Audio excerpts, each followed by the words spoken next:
हलवाई ने देखा कि घर की मालकिन की ऐसी दुर्दशा हो रही है। बेटा और अपनी बहू उसके पास ऐसा बर्ताव कर रही हैं कि लोग एक भिखारी के साथ भी ऐसा ना करें। मीरा जी अपने आंसू पोंछते हुए वो चुपचाप बर्तन धोने के लिए बर्तन उठाने लगी। तब उन्होंने देखा कि हलवाई ने सारा खाना लेते समय मेरे लिए सारे खाने में से थोड़ा थोड़ा खाना छोड़ दिया था। मीरा जी हलवाई को दुआ देने लगी और जल्दी जल्दी खाना खाने लगी। खाना खाकर मीरा जी बड़े बड़े पतीलों को बड़ी ही मेहनत से धो रही थी। तभी उनका बेटा अमित वहां आकर बोला, ये धीरे धीरे क्या कर रही हो माँ, जरा जल्दी जल्दी हाथ चलाओ, खाती तो इतना हो, सब कहाँ चला जाता है। ये सुनकर मीरा जी बोली, हाँ बेटा, खाती तो बहुत हूँ पर खाना नहीं, अपनी इज्जत, अपना मान। पता नहीं लोग बच्चों के लिए इतना मन्नतें क्यों मांगते हैं। जो बच्चे बड़े होकर अपने माता पिता के साथ ऐसा बर्ताव करें, ऐसे बच्चों से तो बे औलाद होना ही अच्छा है। मीरा जी की ये बात सुनकर अमित बोला, क्यों इतने अकड़ में है बुढ़िया, जैसे तूने मुझे पैदा करके मुझ पे बड़ा एहसान किया हो। अरे अच्छा होता तू मुझे पैदा ही ना करती, मैं तो शायद किसी रईस के घर जन्म लेता। दिया ही क्या है तूने, खुद कंगाल है, मुझे क्या देगी, ऊपर से इतने सालों में मेरे सिर पर बोझ बनी बैठी है। तुझे पालते पालते तो मैं ही मर जाऊंगा। मीरा जी बोली, बेटा हमेशा से तो मैं यही सुनती आई हूँ कि माता पिता बच्चों को पालते हैं, पर आज जाना कि बच्चे भी माता पिता को पालते हैं। हाँ तो पाल ही तो रहा हूँ। माता पिता अपने बच्चों के लिए क्या क्या नहीं करते हैं। एक तुम लोग एक टूटा फूटा घर दिया मुझे, जिसको बनाने में मेरी खटिया खड़ी हो गई। ऊपर से तुम्हारा खाना पीना, दवाइयाँ, कपड़े के खर्च क्या कम है जो इतना बोल रही हो।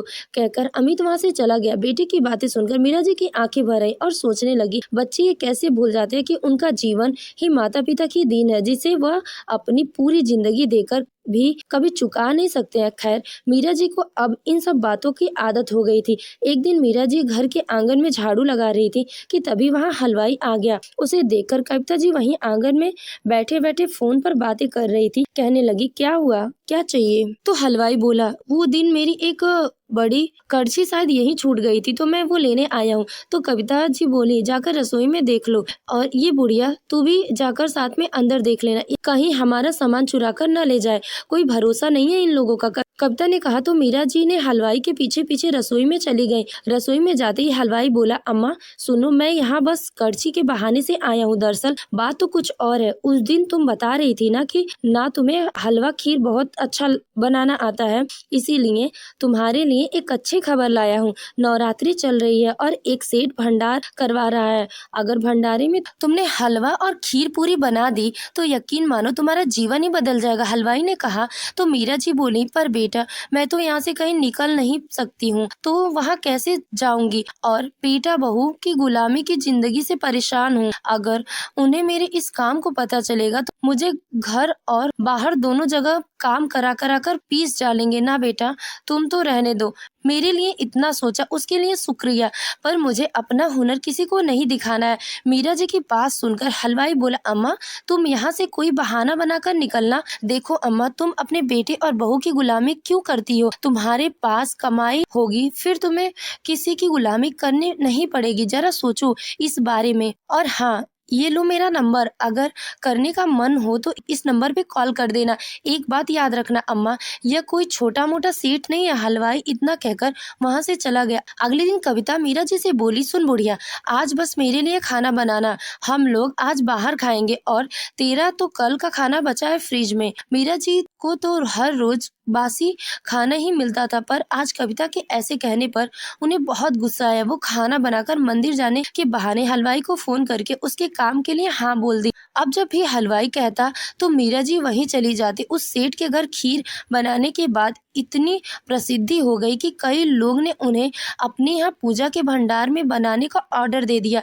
अब वो ज्यादातर मंदिर के बहाने घर से निकलने लगती। इस पर कविता को शक हुआ, पर उसने सोचा कि चलो घर के काम करके ही तो जाती है, चाहे जहाँ जाना हो जाए। उसने तो कभी ये सपने में भी नहीं सोचा था कि जिस बुढ़िया को वो कंगाल मनहूस कहती थी वो इतना कुछ कर सकती है।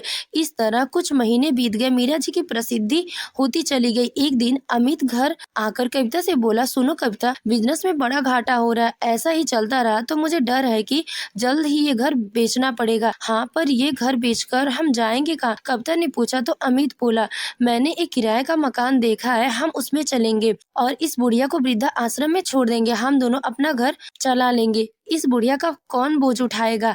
अगले दिन अमित ने मीरा जी से कहा, चलो माँ, तुम्हें वृद्धा आश्रम छोड़ना है। अब यह घर मैं किसी को बेच रहा हूँ तो किराए के लिए मैं तुम्हारा बोझ नहीं उठा सकता।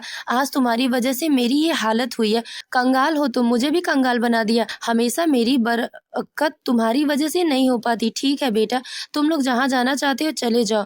मीरा जी हाथ जोड़कर बोली, पर बेटा बस 15 दिन की मोहलत दे दो, मैं अपने रहने का इंतजाम खुद कर लूंगी, फिर मैं खुद ही चली जाऊंगी।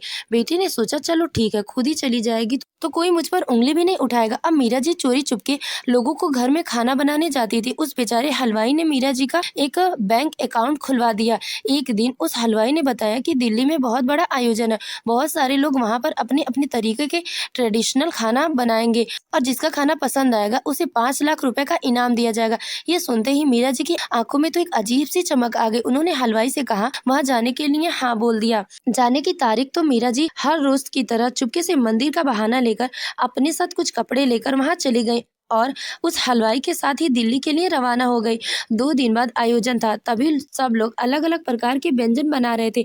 मीरा जी ने 4 ईंटों पर एक चूल्हा जमाया, उसमें कोयला जलाया और दाल बाटी, मक्की की रोटी, सरसों का साग, खीर, पूरी, सभी देसी आइटम बनाए। कुछ समय बाद बड़े बड़े लोग खाना टेस्ट करना शुरू किया तो सारी भीड़ मीरा जी को खाने पर टूट पड़ी। लोगों का उनका सरसों का साग, बाटी दाल, खीर, पूरी इतना पसंद आया कि लोग उंगलियां चाटते रह गए। ये देखकर मीरा जी की आंखें भर आई। मीरा जी को स्टेज पर बुलाकर 5 लाख का धनराशि मिली तो पूरा हॉल तालियों से गूंज उठा। वो कहते हैं ना कि किस्मत बदलते देर नहीं लगती। आज मीरा जी की किस्मत भी बुलंदियों को छूने को तैयार थी। 5 लाख के साथ साथ उन्होंने वहाँ रहने की भी सुविधा दी गई थी। अब मीरा जी ने ठान लिया था कि अब वो वहीं रहकर अपना गुजारा करेंगे, क्योंकि घर वापस गई तो बेटा बहुत सारी धनराशि छीन लेंगे। उन्होंने हलवाई के साथ मिलकर वहीं पर एक रेस्टोरेंट खोल लिया। महीने बीत गए, फिर साल बीत गए। एक ऐसे ही दिनों दिन मीरा जी का काम अखबारों में चर्चित होने लगा। उनका देसी खाना मशहूर होने लगा। वो टीवी और मोबाइल पर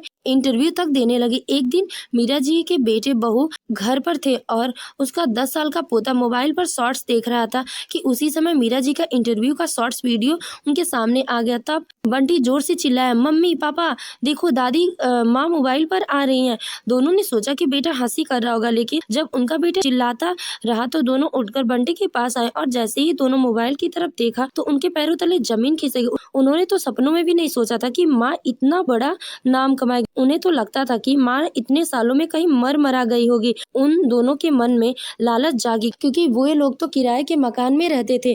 कुछ दिन बाद माँ का पता करके माँ के पास पहुंचे। वही कंगाल माँ के ठाट बाट देकर उनकी आंखें फटी की फटी रह गई। मीरा जी साड़ी पहने, हाथों में आईफोन और घड़ी पहने बहुत ही सुंदर लग रही थी। जिन्हें पहले बेटा बहू भिखारी की तरह रखते थे, आज वही दोनों बेटे बहू माँ को देखकर उनके पैरों में गिरकर गिड़गिड़ाने लगे। माँ, हमें माफ कर दीजिए, हमसे बहुत बड़ी गलती हो गई। हमने तो आपको यूं ही गंवार जाहिल कंगाल समझ लिया था, लेकिन आप तो कोहिनूर के हीरा निकली। तो मीरा जी ने दोनों को पहचानने से इनकार कर दिया और बोली, तुम हमारे मेहमान हो और हमारे कल्चर में सिखाया गया कि मेहमान भगवान के समान होते, इसीलिए खाना खाकर जाना। तुम्हारी तरह भूखा नहीं मर रही। और हाँ, आज तुम्हारी कंगाल माँ तुम्हें कुछ पैसे दे रही है जो मेरे पोते की पढ़ाई के लिए है। एक नेक इंसान बनाना, उसे अपनी तरह मत रखना। आखिरकार दोनों बेटा बहू अपना सा मुंह लेकर वहां से चले गए और मीरा जी वहीं रहकर अपनी जिंदगी गुजारने लगी। दोस्तों, इस कहानी के पहले भाग का लिंक डिस्क्रिप्शन में है। तो दोस्तों, आपको हमारी कहानी कैसी लगी कमेंट बॉक्स में अपनी राय जरूर दें। अगर आपको हमारी कहानी पसंद आई हो तो वीडियो को लाइक करें और हमारे चैनल को सब्सक्राइब करें। धन्यवाद।